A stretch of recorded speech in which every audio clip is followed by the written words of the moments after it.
नमस्कार. आज आपण एका खूपच वेगळ्या आणि गहन विषयावर बोलणार आहोत. वैयक्तिक बदलासाठीची एक आध्यात्मिक चौकट, म्हणजेच आत्मसार्वभौमत्वाचा प्रवास. तर आजच्या या विवेचनात आपण काय काय पाहणार आहोत त्याची ही एक छोटीशी रूपरेषा आहे. आपण आपल्या सध्याच्या स्थितीपासून ते आपल्या खऱ्या शक्तीपर्यंतचा संपूर्ण प्रवास टप्प्याटप्प्याने समजून घेणार आहोत. चला तर मग आपल्या पहिल्या भागाकडे वळूया.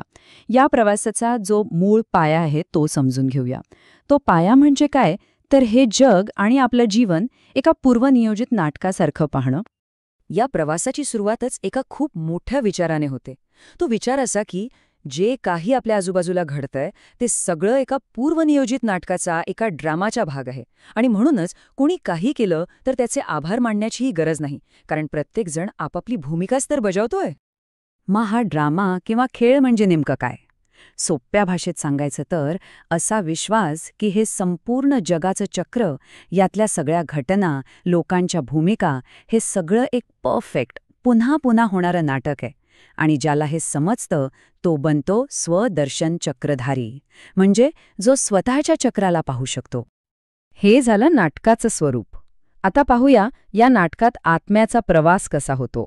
ही चौकट आपल्या आजच्या स्थितीला आणि त्यात बदल करण्याच्या आपल्या क्षमतेला कशी पाहते ते समजून घेऊया.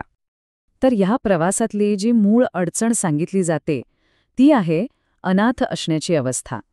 म्हणजे काय, तर आत्मा त्याच्या मूळ सार्वभौमत्वाच्या स्थितीपासून, त्याच्या खऱ्या शक्तीपासून दुरावला आहे. कुठेतरी हरवल्यासारखं वाटणं, आपल्या वारशाचा किंवा शक्तीचा खरा स्रोतच माहीत नसणं. आणि हेच तर आत्म्याचं परिवर्तन आहे. एका बाजूला आहे अनाथात्मा, जो मालकाशिवाय आहे, जुन्या जगात अडकलाय आणि सतत आशीर्वाद, कृपा मागत राहतो. आणि दुसऱ्या बाजूला आहे सनाथात्मा, ज्याने पित्याला म्हणजे बाबांना शोधलंय. तो सार्वभौम बनलाय, त्याला आता काहीही मागण्याची गरज उरलेली नाही. आणि हा जो वैयक्तिक प्रवास आहे ना, तो एक मोठ्या वैश्विक चक्राचं प्रतिबिंब आहे. असं मानलं जातं की भारत एकेकाळी अमरलोक होता, जिथे अमरत्व होतं, शुद्धता होती. आणि आता तो मृत्यूलोक बनला आहे, म्हणजे पतनाच्या स्थितीत आला आहे. ठीक आहे, मग हा बदल घडवून आणायचा कसा? सुरुवात कुठून करायची? तर त्यासाठी आपल्या दृष्टिकोनात, आपल्या जगण्याच्या पद्धतीत एक खूप मोठा आणि महत्त्वाचा बदल करणं आवश्यक आहे. इथे दोन मार्गांमधला फरक खूप सुंदरपणे स्पष्ट केला आहे, भक्ती आणि ज्ञान. भक्तीचं वैशिष्ट्य काय, तर मागणे, आशीर्वाद मागा, कृपा मागा, मदत मागा. या उलट ज्ञानाचं वैशिष्ट्य आहे न मागणे.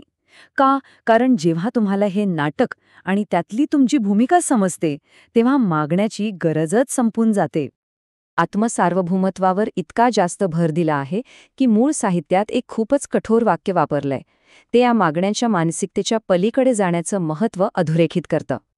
ज्ञान आपल्याला रस्ता दाखवतं, हे तर खरं, पण त्या रस्त्यावर चालण्यासाठी जी ऊर्जा लागते ती कुठून मिळणार? तर ती येते योग किंवा स्मरणाच्या शक्तीतून. हेच या परिवर्तनाचं खरं इंजिन आहे. मग इथे एक स्वाभाविक प्रश्न उभा राहतो की ज्ञान श्रेष्ठ आहे की योग श्रेष्ठ? या दोन्हीपैकी जास्त महत्त्वाचं काय? याचं उत्तर असं आहे की दोन्हीची भूमिका खूप वेगळी आहे आणि दोन्ही तितकीच आवश्यक आहेत. ज्ञान म्हणजे कमाईचं साधन, आपली बौद्धिक संपत्ती. ते आपल्याला 84 जन्मांच्या चक्राची, या नाटकाची समज देतं. हे काय आहे ते सांगतं. तर योग म्हणजे स्मरण, हे शक्तीचं साधन आहे. पित्याचं स्मरण आत्म्याला शुद्ध करतं, मागची पापं जाळून टाकतं. हे कसं करायचं ते सांगतं. आणि म्हणूनच जरी ज्ञान आणि योग दोन्ही आवश्यक असले तरी मुख्य भर हा स्मरणावर दिला जातो. कारण हाच तो सराव आहे, हीच ती साधना आहे जी आत्म्याला त्याच्या विकर्मांपासून म्हणजेच नकारात्मक कर्मांपासून शुद्ध करते. चला आता पुढे जाऊया आणि बघूया की हे सगळं रोजच्या जगण्यात आणण्यासाठी, आपली प्रगती साधण्यासाठी कोणती व्यावहारिक साधनं सांगितली आहेत. इथे प्रगतीसाठी 3 सोप्या पण अत्यंत महत्त्वाच्या पायऱ्या सांगितल्या आहेत. पहिली, नियमितपणे मुरली वाचणे म्हणजे दिव्य ज्ञानाचा अभ्यास करणे. दुसरी, स्मरणाचा चार्ट ठेवणे म्हणजे आपल्या साधनेचा रोज मागोवा घेणे. आणि तिसरी, आत्मजागरूकतेचा सराव करणे म्हणजेच अशरीरी होण्याची प्रॅक्टिस करणे. आता हा स्मरणाचा चार्ट ठेवण्याचा विचार कदाचित खूप छोटा वाटेल, पण त्याचे फायदे प्रचंड आहेत. हे आत्मनिरीक्षणासाठी एक उत्तम साधन आहे. यामुळे आपल्यात खूप सुधारणा होते. आपल्या पुरुषार्थात ते मदत करतं. आपली शक्ती कुठे वाया जातीये हे दाखवतं. आणि सगळ्यात महत्त्वाचं म्हणजे कर्मिक कर्ज फेडण्याचं हे एक मुख्य साधन आहे. आणि या सगळ्या प्रवासाचं, या पुरुषार्थाचं अंतिम ध्येय काय आहे? ते म्हणजे आपला मूळ दैवी वारसा परत मिळवणं, पुन्हा एकदा जगाचे मालक बनणं. ही टाईमलाईन बघा. यात संपूर्ण चक्र किती स्पष्टपणे दिसतं. एकेकाळी सत्ययुगात आपण जगाचे मालक होतो, स्वर्गात राहत होतो. मग हळूहळू पतनाची सुरुवात झाली. आणि आज आपण मृत्यूलोकात आहोत, जिथे आत्मा गरीब आणि अनाथ झाला आहे. पण आता परिवर्तनाची वेळ आहे. ज्ञान आणि योगाद्वारे पुन्हा नवीन जगाचे मालक बनण्याची संधी आहे. ह्या मार्गाचं अंतिम ठिकाण फक्त आंतरिक शांती मिळवणं नाहीये, तर त्याही पलीकडे जाऊन संपूर्ण आध्यात्मिक सार्वभौमत्वाच्या स्थितीत परतणं आहे. आता पुन्हा नवीन दुनियेचे मालक बनाल. आणि म्हणूनच हे विवेचन आपल्याला एका शेवटच्या पण अत्यंत महत्त्वाच्या आणि विचार करायला लावणाऱ्या प्रश्नावर आणून सोडतं.